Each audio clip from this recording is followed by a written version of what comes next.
ओम शांति। 14 मई 2017 अव्यक्त महावाक्य, अव्यक्त बाप दादा, रिवाइज कोर्स की मुरली, जिसकी ओरिजिनल डेट है 29 मार्च 1982। मुरली का सार, सच्चे वैष्णव अर्थात सदा गुण ग्राहक। सच्चे वैष्णव, कई बच्चे कहते हैं, माना दुनिया में भी कई कहते हैं हम तो वैष्णव हैं। वैष्णव का अर्थ समझ आता है? माना वैष्णव देखते भी अच्छा है, सोचते भी अच्छा है, बोलते भी अच्छा है, खाते भी अच्छा है। अच्छा खाने का ये अर्थ नहीं है कि मांस मदिरा ये सब खाना कोई अच्छा है, नहीं।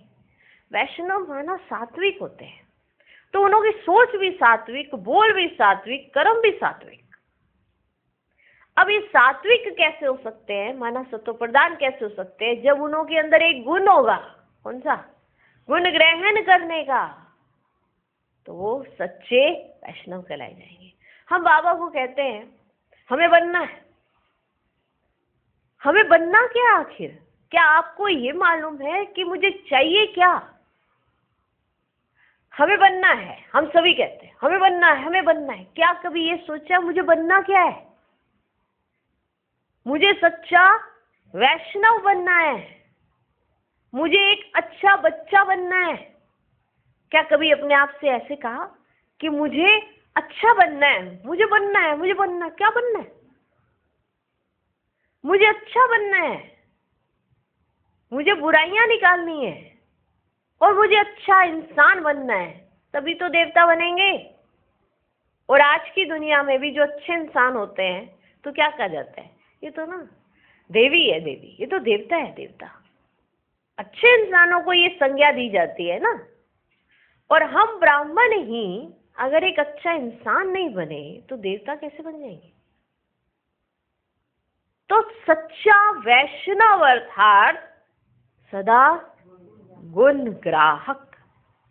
एक दो दिन वाला नहीं कि एक दो दिन आपको लगा तो आपने एक दो दिन में गुण ग्रहण कर लिए। ग्रहण माना धारण ही हो जाना। ब्रह्मा माँ और शिव पिता दोनों की मेहनत, बाप दादा बच्चों पर जो मेहनत कर रहे हैं ना, उसकी अगर बच्चों ने वैल्यू रख ली तो यही सच्चा दिन है। माना एक रिगार्ड होता है माँ बाप की मेहनत की। अगर जिस बच्चे ने वैल्यू रख ली, माँ बाप को बच्चों से कुछ और नहीं चाहिए होता है, ना ही उसने कुछ धन चाहिए, ना ही कुछ ऐसा अपने ऊपर कुछ भी लगाने के लिए चाहिए। लेकिन जो रियल के माँ बाप हैं, उन्हों को चाहे लौकिक हो, अलौकिक हो, पारलौकिक हो, अपने बच्चों से एक ही चीज चाहिए होती है, वो है, वो क्या है? क्या होता है? वैल्यू। वैल्यू। रिगार्ड भी तभी होता है जब पहले वैल्यू होती है। हर कोई कहता है हम अपने माँ बाप की बड़ा रिगार्ड करते हैं, सम्मान देते हैं उन्हों को, लेकिन क्या उन्हों की जो मेहनत है उसकी वैल्यू रखते हैं? जिस घड़ी हमें उन्हों की मेहनत की वैल्यू हो जाएगी ना, तो रिगार्ड ऑटोमेटिक हो जाएगा। हम पहले सोचते हैं कि हम रिगार्ड रखें, पहले हम ये सोचें कि उन्होंने हमारे लिए जो किया है उसकी हम वैल्यू रखें। तो पहला स्टेप वैल्यू रखना। माना परमात्मा की भी अगर आज हम वैल्यू रखते हैं तो सबसे पहले परमात्मा कहते हैं कि माँ बाप की वैल्यू रखो। लौकिक और अलौकिक दो माँ बाप तो मालूम है। पारलौकिक माँ बाप सभी का है, लेकिन कुछ आत्माएं ऐसी जिन्हें अलौकिक माँ बाप मिलते हैं और लौकिक माँ बाप सबको मिलते हैं। पारलौकिक माता पिता भी हर एक के साथ ही, माना जो जानता है, नहीं पहचानता वो भी है, लेकिन ये अलौकिक जो पालना है ना, ये विरलों को मिलती है, ये सबको नसीब नहीं है। और ये अलौकिक पालना हम बच्चों को मिल रही है। तो हमें इस अलौकिक पालना की वैल्यू रखनी है। तो जिस घड़ी हमें इस अलौकिक पालना और बाप दादा की मेहनत की वैल्यू हो गई, तो हमें रिगार्ड नेचुरली आ जाएगा। क्योंकि हमें वैल्यू होगी तो हर वो बात जो वो कहेंगे हमारे सर माथे। हम कभी भी अपने आप को सही सिद्ध करने का प्रयास ही नहीं करेंगे। उसका कारण, क्योंकि मालूम है मुझसे ज्यादा मुझे मेरे माँ बाप जानते हैं। वो मेरी अच्छाई भी जानते हैं, मेरी बुराई भी जानते हैं। तो अगर वो मेरी बुराई पर मुझे अटेंशन खिंचवाते हैं तो इसका अर्थ ये नहीं कि वो मुझे गलत समझते हैं। इसका अर्थ ये है कि वो दुनिया में भेजने से पहले आपकी कमियां आपको इसीलिए बताते हैं कि कोई और बाहर का आपको बताए तो आपको ठेस पहुंचेगी। इसलिए माँ बाप कभी सख्त होकर क्या सुनाते हैं, आपकी अपनी कमी कमजोरियां, जिसे आप मेरा मेरा कह के परमात्मा जो प्राप्तियां हुई हैं उसको भूल जाते हो। कमी कमजोरियों को मेरा जहां कहा नहीं, परमात्मा प्राप्तियां विस्मृत हो जाती है। और ये विस्मृति ही हमें बाबा की वैल्यू नहीं कराने देती, और इसीलिए फिर वैसा रिगार्ड भी नहीं रहता है और हम कहीं ना कहीं चतुराइयां करने लगते हैं। तो आज के बाबा के महावाक्य बच्चों का साक्षात्कार कराना भी है और ये बताना भी है कि बच्चे, आप अगर बाप के बने तो कोई ना कोई गुण तो है ना आप में, है ना? जो ये समझते कोई ना कोई गुण तो है, वो हाथ खड़ा करे, है ना? तभी बाबा के बने और बाबा ने भरा भी होगा ना। अब वो गुण अगर मैं परमात्मा कार्य में यूज करने लगूं तो उसके चलते मुझे सर्व गुण मिलने लगेंगे। हर एक में कोई ना कोई गुण तो है। कोई ये नहीं कह सकता कि मुझ में कोई गुण नहीं है। तभी बाबा के बने ना, तभी बाबा के बने ना। अब उस गुण से सर्व गुण हासिल करने हैं। तो चले आज के बाबा के महावाक्य सुनते। मुरली का सार, सच्चे वैष्णव अर्थात सदा गुण ग्राहक। आज बाप दादा माला बना रहे थे। माला समझते? आज बाप दादा माला बना रहे थे। कौन सी माला? हर एक श्रेष्ठ आत्मा के श्रेष्ठ गुण की माला बना रहे थे। हर एक श्रेष्ठ आत्मा, हर एक श्रेष्ठ आत्मा है, हर एक श्रेष्ठ आत्मा के श्रेष्ठ गुण की माला बना रहे थे। क्योंकि बाप दादा जानते हैं कि श्रेष्ठ बाप के हर एक श्रेष्ठ बच्चे की अपनी अपनी विशेषता है, अपनी अपनी विशेषता है। बाप दादा तो जानते हैं कि हर एक माना किसका बच्चा है? श्रेष्ठ बाप का। श्रेष्ठ बाप के हर एक श्रेष्ठ बच्चे की अपनी अपनी विशेषता है। अपने अपने गुण के आधार से संगम युग में श्रेष्ठ प्रारब्ध पा रहे थे। पा रहे हैं ना? किस गुण के आधार पर? श्रेष्ठ गुण के आधार पर श्रेष्ठ प्रारब्ध पा रहे हैं। बाप दादा आज विशेष प्यादे ग्रुप के गुणों को देख रहे थे। चाहे पुरुषार्थ में लास्ट ग्रुप कहा जाएगा, लेकिन उन्हों में भी विशेष गुण जरूर है, और वही विशेष गुण उन आत्माओं को बाप का बनने में विशेष आधार है। कोई ना कोई एक विशेष गुण है उनके अंदर, चाहे वो प्यादा ग्रुप ही क्यों ना हो। कोई एक विशेष गुण है, और वही विशेष गुण उन आत्माओं को बाप का बनने में विशेष आधार है। तो बाप दादा पहले नंबर में लास्ट नंबर तक नहीं गए। लेकिन लास्ट से फर्स्ट तक गुण देखा। पहले नंबर से लास्ट तक नहीं गए, लास्ट से फर्स्ट तक गुण देखा। बिल्कुल लास्ट नंबर में भी गुणवान थे। परमात्मा संतान और कोई गुण ना हो, यह हो ही नहीं सकता। परमात्मा संतान और कोई गुण ना हो, यह हो ही नहीं सकता।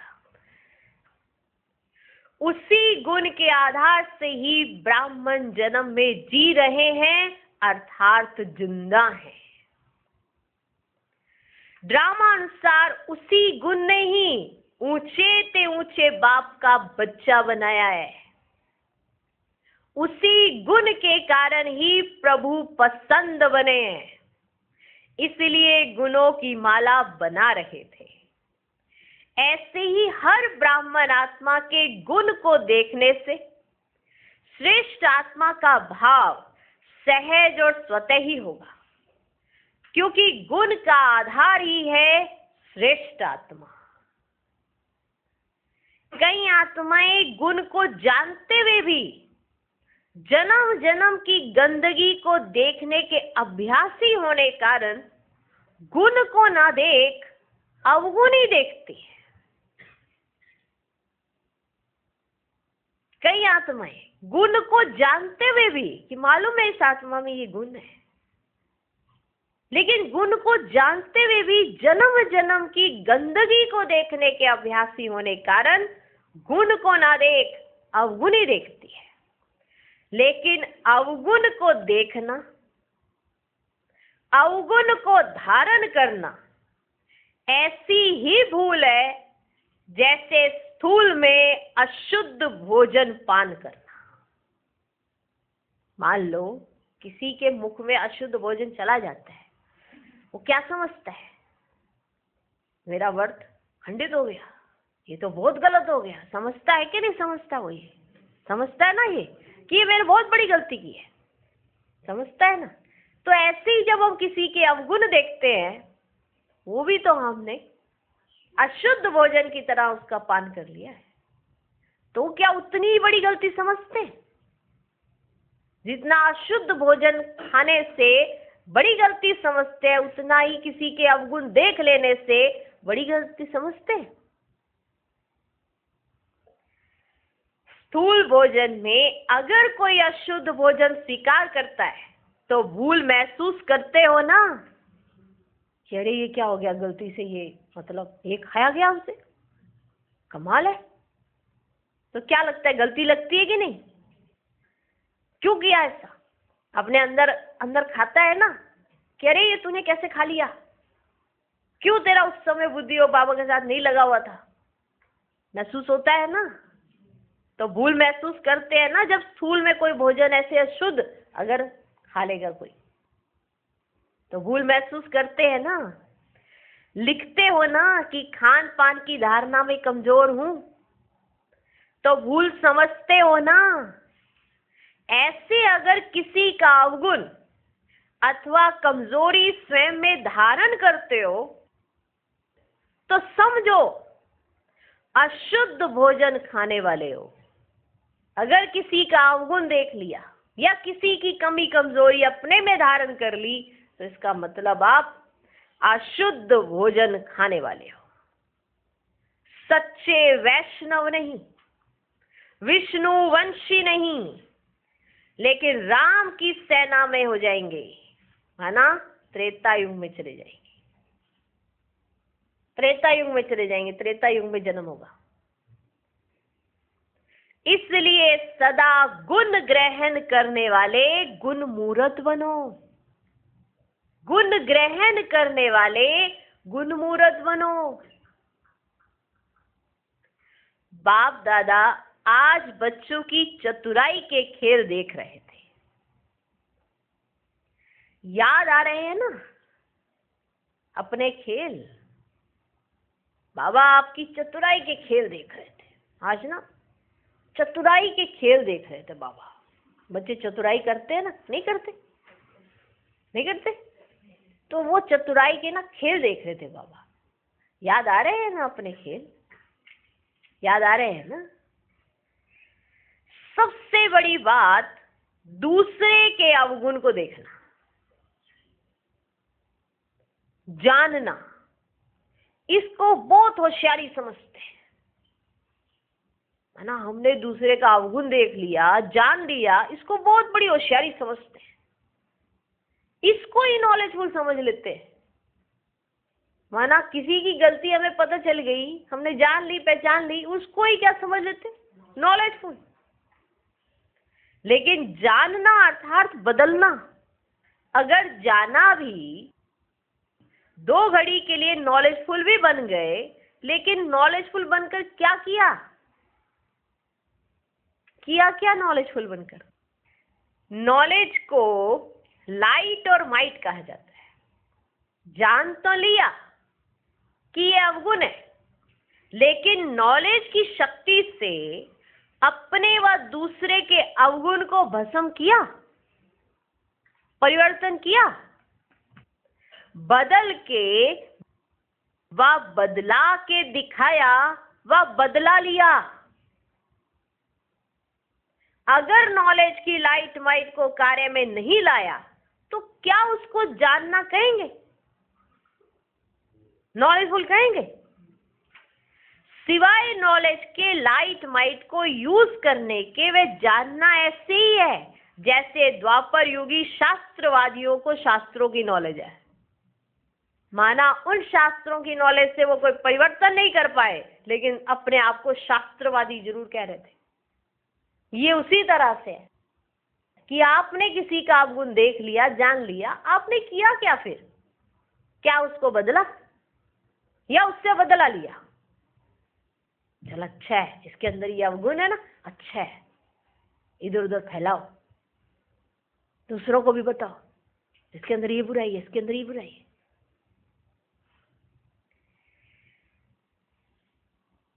तो ये तो वैसे ही हो गया जैसे द्वापर युगी शास्त्रवादियों को शास्त्रों की नॉलेज है। ऐसे जानने वाले से अवगुण को ना जानने वाले बहुत अच्छे हैं। ऐसे जानने वाले से तो जो अवगुण को नहीं पहचानते ना, वो बहुत अच्छे हैं। ब्राह्मण परिवार में आपस में ऐसी आत्माओं को हंसी में बुद्धू समझ लेते हैं कि इन्हें कुछ समझ ही नहीं आती है, इन्हें कुछ पता ही नहीं चलता। अगर आपको किसी के अवगुण ही दिखाई दे रहे हैं, इसमें ये गलती है, इसमें वो गलती है, और आप कुछ चेंज नहीं कर रहे हो, उसमें बदलाव नहीं लगवा पा रहे हो, और आप उसका मदद नहीं कर पा रहे हो, और आप अपने आप को जानकार कहते हो, समझदार कहते हो, आपस में कहते हो ना तुम तो बुद्धू हो, कुछ जानते नहीं हो। लेकिन इस बात में बुद्धू बनना अच्छा है कि अगर किसी के अवगुण देखकर आपने कुछ करना ही नहीं है, अपने में धारण ही कर लेने और फैलाने हैं, इससे अच्छा तो ना आपको पता चले तो वो ज्यादा अच्छा है। बुद्धू ही ठीक। ना अवगुण देखेंगे, ना धारण करेंगे, ना वाणी द्वारा वर्णन कर पर चिंतन करने की लिस्ट में आएंगे। ना अवगुण देखेंगे, ना धारण करेंगे, ना इधर उधर फैलाओगे, ना इसकी पर चिंतन करने वालों की लिस्ट में आएंगे। अवगुण तो किचड़ा है ना, अगर देखते भी हो तो मास्टर ज्ञान सूर्य बन किचड़े को जलाने की शक्ति है, तो शुभ चिंतक बनो, शुभ चिंतक बनो। जो किचड़ा अगर दिखाई पड़ गया और यूं ही निकल लिए और वहां ना किचड़ा है और चारों तरफ फैलाए, किया क्या? दूर करो ना उसको, शुभ चिंतक बनो। बुद्धि में जरा भी किचड़ा होगा तो शुद्ध बाप की याद टिक नहीं सकेगी। अगर बुद्धि के अंदर आपके जरा भी किचड़ा होगा तो बाबा है शुद्ध, तो शुद्ध बाप की याद बुद्धि में टिक नहीं सकेगी, प्राप्ति कर नहीं सकेंगे। गंदगी को धारण करने की एक बार आदत डाल दी तो बार बार बुद्धि गंदगी की तरफ ना चाहते भी जाती रहेगी। माना आदत ही डाल ली आपने अपने आप को दूसरों के अंदर अवगुण देखने की, आदत पड़ गई है, तो बार बार आपकी बुद्धि गंदगी की तरफ ही जाती रहेगी। आदत डाल ली ना, एक बार आदत पड़ी तो फिर बार बार गंदगी की तरफ बुद्धि जाती रहेगी, और रिजल्ट क्या होगी? वह नेचुरल संस्कार बन जाएंगे। हमें अच्छा बनना है, जब अच्छा देखेंगे तो अच्छा बनेंगे। जब बुराइयां देख देख के इधर उधर उधर इधर फैलाएंगे तो क्या बन जाएंगे? बुरे ही तो बनेंगे। तो नेचुरल संस्कार वो बन जाएंगे। फिर उन संस्कारों को परिवर्तन करने में मेहनत और समय लग जाता है, क्योंकि बुरे संस्कार अपने अंदर पैदा कर लिए थे नहीं ऐसे, लेकिन बुराइयां देख देख के क्या करा? बुराई अंदर बैठ गई और वही नेचुरल हो गए। अब उस नेचुरल जो हो गए संस्कार, उन्हें चेंज करने में क्या लग रही है? मेहनत और समय लग जाएगा। दूसरे का अवगुण वर्णन करना अर्थात स्वयं भी पर चिंतन के अवगुण के वशीभूत होना है। अगर आप दूसरे की कोई बुराई किसी और को सुना रहे हो तो आप भी तो एक अवगुण के वशीभूत हो। कौन सा? पर चिंतन, दूसरों में बांटने का संस्कार। दूसरों का अवगुण वर्णन करना अर्थात स्वयं भी पर चिंतन के अवगुण के वशीभूत होना। लेकिन ये समझते नहीं हो, दूसरे की कमजोरी वर्णन करना अपने समाने की शक्ति की कमजोरी जाहिर करना है। अगर आप किसी के साथ दूसरे की कमी कमजोरी को शेयर कर रहे हो तो इसका मतलब आपके अंदर समाने की शक्ति नहीं है, तभी तो आप किसी के साथ बांट रहे हो। तभी तो आपने किसी के साथ बांटी ना, क्योंकि आपके अंदर समाने की शक्ति नहीं है। किसी भी आत्मा को सदा गुण मूरत से देखो, किसी भी आत्मा को सदा गुण मूरत से देखो। अगर किसकी कोई कमजोरी है भी, मर्यादा के विपरीत कार्य है भी, तो बाप दादा की निमित्त बनाई हुई सुप्रीम कोर्ट में लाओ। बाप दादा बैठे हैं ना, वहां नहीं लाएंगे। यहां लाने में तो उनको डर लगता है, क्योंकि हमारी भी कई कमजोरियां सामने आ जाएंगी ना। अगर किसी की कोई कमी कमजोरी है भी, मर्यादा के विपरीत कोई चल रहा है, तो क्या करो? तो क्या करो बताओ? तो बाप दादा की निमित्त बनाई हुई सुप्रीम कोर्ट में लाओ। सुप्रीम कोर्ट में लाओ बाप दादा की बनाई हुई। अब जैसे किसी के अंदर अवगुण दिखाई भी दे गया, कोई मर्यादा के विपरीत चल रहा है, अब क्या करोगे आप? किसी के अंदर अवगुण दिख रहा है और वो मर्यादाओं के विपरीत चल रहा है, तो क्या करो? फिर बाप दादा ने कहा, तो बाप दादा की निमित्त बनाई हुई सुप्रीम कोर्ट में लाओ। खुद ही वकील और जज नहीं बन जाओ, खुद ही वकील और जज नहीं बन जाओ। भाई भाई का नाता भूल वकील जज बन जाते, इसलिए भाई भाई की दृष्टि टिक नहीं सकती। देखो कितनी वंडरफुल बात पता चली। भाई भाई का नाता ही भूल जाते हैं। आत्मा रूप में भाई भाई है, ये नाता भूल कर खुद ही क्या बन जाते हैं? वकील बन जाते, जज बन जाते। इसलिए भाई भाई की जो दृष्टि है वो टिक ही नहीं सकती, इसलिए टिक नहीं पाती। केस दाखिल करने की मना नहीं है, लेकिन मिलावट और खयानत नहीं करो। आप डायरेक्ट सुप्रीम कोर्ट तक केस लेकर आओ, केस दाखिल करने की मना नहीं है, लेकिन मिलावट और खयानत नहीं करो। जितना हो सके शुभ भावना से इशारा दे दो, है ना, बता दो ना, आपकी शुभ भावना है, आपने बता दिया कि अरे किसी का नुकसान हो रहा है, उसकी एक्टिविटी सुधर नहीं रही है और हमें वो सुना रहे हैं क्योंकि हम तो उनके जैसे ही हैं, तो डायरेक्ट में क्यों नहीं सुना लेते, थोड़ा सुधार हो जाए उनका ना, इधर उधर उधर इधर बांटते फिरेंगे। तो अगर आपका शुभ चिंतन है, आपकी शुभ भावना है, तो क्या करो, इशारा दे दो ना। तो सुप्रीम कोर्ट तक केस नहीं आता है, नीचे खाते में पंचायत लगा के यूं ही रफा दफा कर देते हैं। जितना हो सके शुभ भावना से इशारा दे दो, माना सुप्रीम कोर्ट को बता दो, बाप दादा को बता दो, उनके द्वारा निमित्त बनी हुई आत्मा को बता दो। तो फिर बस ना अपने मन में रखो, ना औरों को मनमना भव होने में विघ्न रूप बनो। तो चतुराई का खेल क्या करते हैं, जिस बात को समाना चाहिए उसको फैलाते हैं, और जिस बात को फैलाना चाहिए उसको समा देते हैं कि यह तो सब में है। तो चतुराई का खेल क्या करते हैं, जिस बात को समाना चाहिए उसको फैलाते हैं, और जिस बात को फैलाना चाहिए उसको समा देते हैं कि यह तो सब में है। तो सदा स्वयं को अशुद्धि से दूर रखो। मनसा में, चाहे वाणी में, कर्म में व संबंध संपर्क में अशुद्धि संगम युग की श्रेष्ठ प्राप्ति से वंचित करा देगी।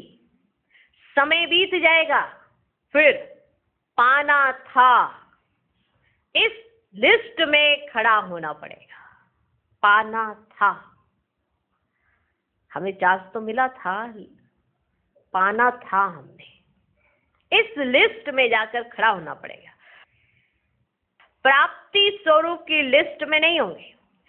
सर्व खजानों के मालिक के बालक और अप्राप्ति वालों की लिस्ट में हो, ये अच्छा लगेगा। माना आपके बाप के पास सब कुछ और आप अप्राप्ति वालों की लिस्ट में खड़े हो गए, ये अच्छा लगेगा। इसलिए अपनी प्राप्ति में लग जाओ। ये उल्टी होशियारी अब अल्प काल के लिए अपने को खुश कर लेगी। वह ऐसे साथी भी आपकी होशियारी के गीत गाते रहेंगे, लेकिन कर्म की गति को भी स्मृति में रखो। उल्टी होशियारी उल्टा लटकाएगी। अभी अल्प काल के लिए काम चलाने की होशियारी दिखाएंगे, इतना ही चलाने के बजाय चिल्लाना भी पड़ेगा। कई ऐसी होशियारी दिखाते हैं कि बाप दादा दीदी दादी को भी चला लेंगे, लेकिन पाया क्या और गवाया क्या। चलो आपने एक दिन ऐसे हमें चला भी लिया, बाप दादा कहते चला लिया, चलो, लेकिन क्या पाया क्या और गवाया क्या। 2-3 वर्ष नाम भी पा लिया, चलो ऐसे चलाने से, माना झूठ बोलने के आधार पर आपने नाम भी पा लिया 2-3 वर्ष, लेकिन अनेक जन्मों के लिए श्रेष्ठ पद से नाम गवा लिया। क्योंकि जो वो लिखा जाना है ना, वो तो सब कुछ देख के लिखा जाना है। श्रेष्ठ पद के लिए नाम आपने अपना गवा लिया, तो पाना हुआ या गवाना हुआ। चलो 2-3 वर्ष के लिए आपने अपनी चतुराई से नाम पा भी लिया, झूठ बोलकर कपट करके इधर उधर फेर बदल करके आपने पा भी लिया 2-3 वर्ष, लेकिन फिर बाद में ये आपने पाया या गवाया, सदा काल का तो आपको मिला ही नहीं। 2-3 वर्ष के लिए आपको ऐसे अपनी चालाकी से मिल गया, चलो, तो ये पाना हुआ या गवाना हुआ। और चतुराई सुनावे, पूछ रहे हैं बाप दादा। और चतुराई सुनावे। ऐसे समय पर फिर ज्ञान की पॉइंट्स यूज करते हैं कि अभी प्रत्यक्ष फल तो पालो, भविष्य में देखा जाएगा। अभी तो जरा ऐसे माना कुछ करके इधर उधर करके प्रत्यक्ष फल तो पाले, भविष्य में देखा जाएगा। भविष्य किसने देखा है। लेकिन प्रत्यक्ष फल, अतीन्द्रिय सुख, सदा का है, अल्पकाल का नहीं। जो एक अतीन्द्रिय सुख का होता है ना, वो सदा काल की प्राप्ति के साथ जुड़ा हुआ है, अल्पकाल की प्राप्ति के साथ नहीं, कि 4 दिन खुश और 40 दिन दुखी। ऐसे नहीं होता। यह अतीन्द्रिय सुख सदा काल का है, अल्पकाल का नहीं। कितना भी प्रत्यक्ष फल खाने का चैलेंज करें, लेकिन अल्पकाल के नाम से और खुशी के साथ साथ बीच में असंतुष्टता का कांटा फल के साथ जरूर खाते रहेंगे। अल्पकाल की खुशी कितनी भी मिल जाए, लेकिन असंतुष्टता का कांटा बीच में जरूर खाते रहेंगे। मन की प्रसन्नता व संतुष्टता अनुभव नहीं कर सकेंगे। माना आप कितना भी नाटक करके, चतुराई दिखा के कुछ भी करें, लेकिन जो मन की प्रसन्नता व संतुष्टता है वो अनुभव नहीं कर सकेंगे। इसलिए ऐसे गिरती कला की कलाबाजी नहीं करो। गिरती कला की कलाबाजी नहीं करो। बाप दादा को ऐसी आत्माओं पर तरस होता है। और ये वाली लाइन जो है ना, ये थोड़ा मिस प्रिंट हो गई है, इसलिए वो ऐड कर रहे हैं बीच में, जो ओरिजिनल मुरली के अंदर है। ठीक है, तो वो लाइन कौन सी है?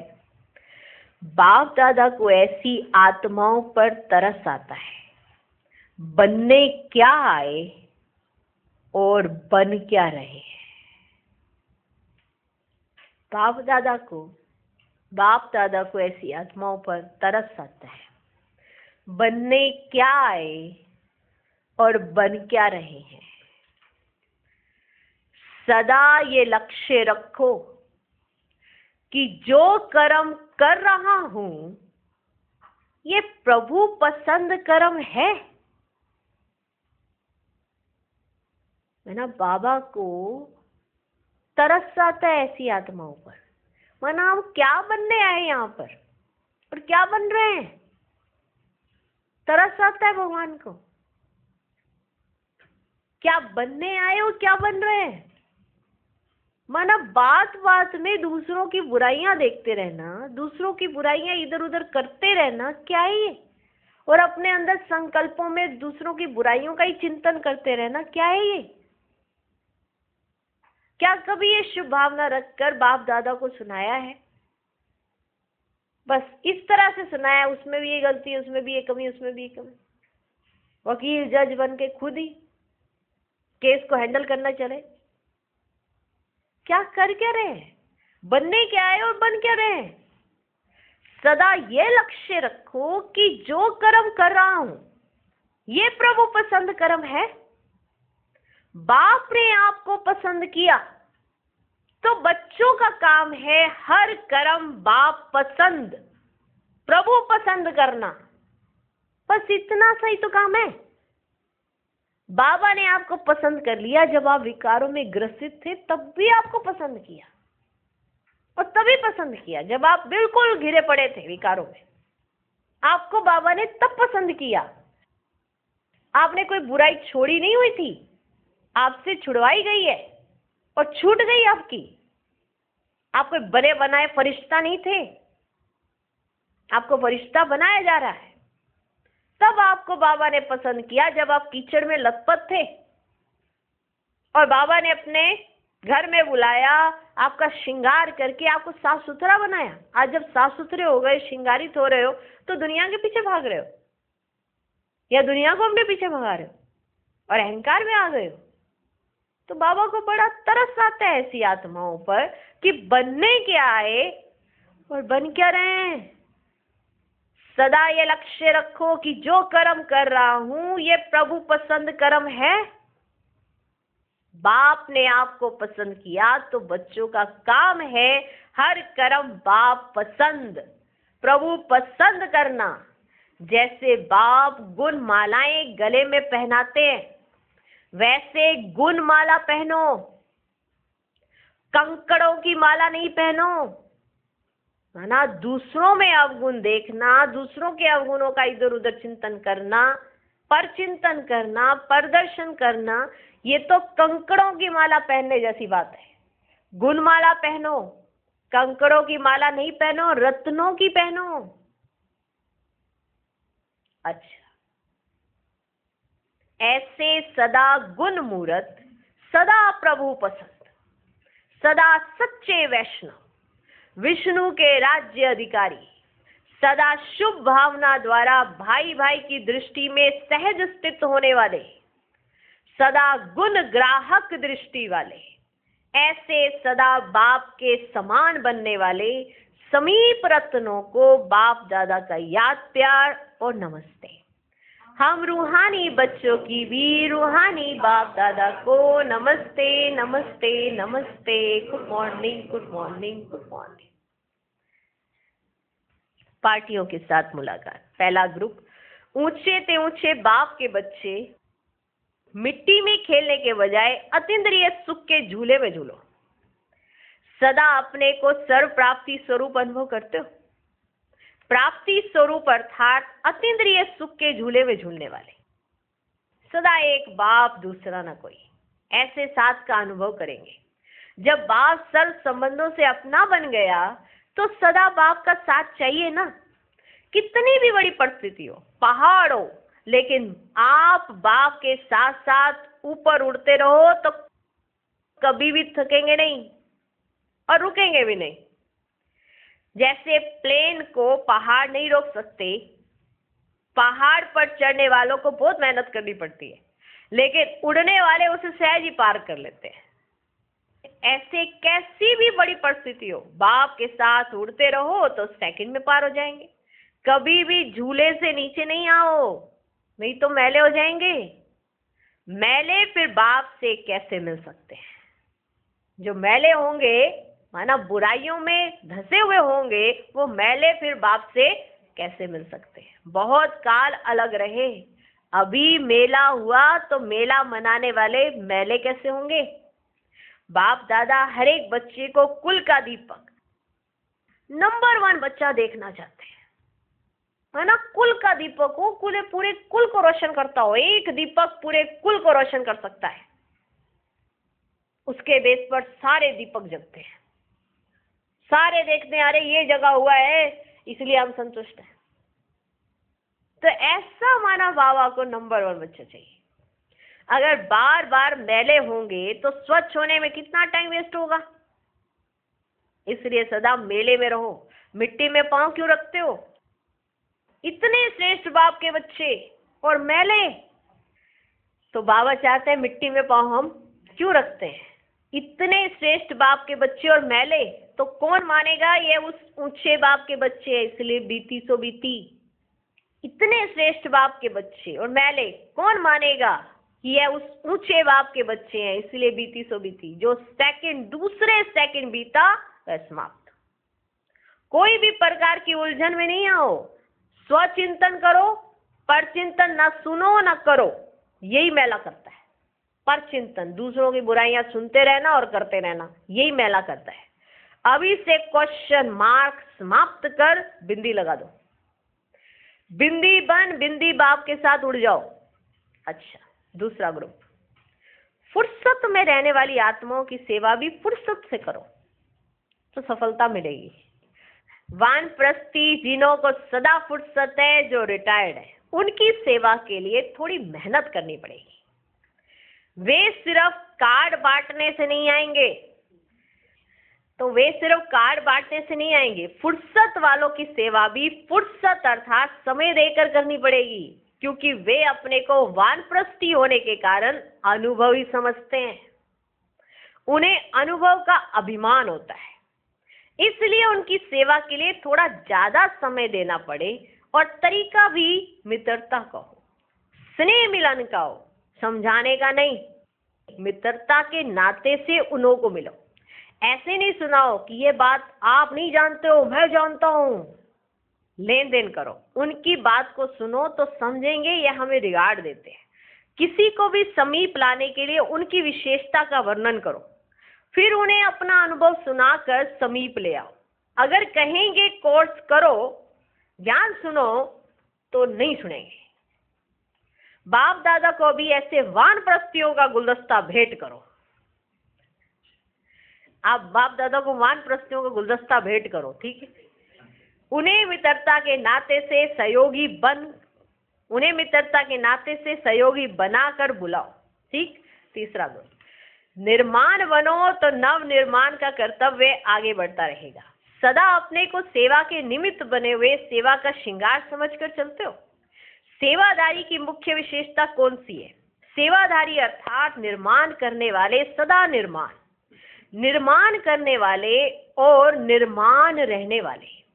निर्माणता ही सेवा की सफलता का साधन है। निर्माण बनने से सदा सेवा में हल्के रहेंगे। निर्माण नहीं, मान की इच्छा है तो बोझ हो जाएगा। बोझ वाला सदा रुकेगा, तीव्र नहीं जा सकता। इसलिए निर्माण है या नहीं है, उसकी निशानी हल्का होगा। माना आपके अंदर अगर निर्माणता है ना, तो आप हल्के होंगे, हल्के।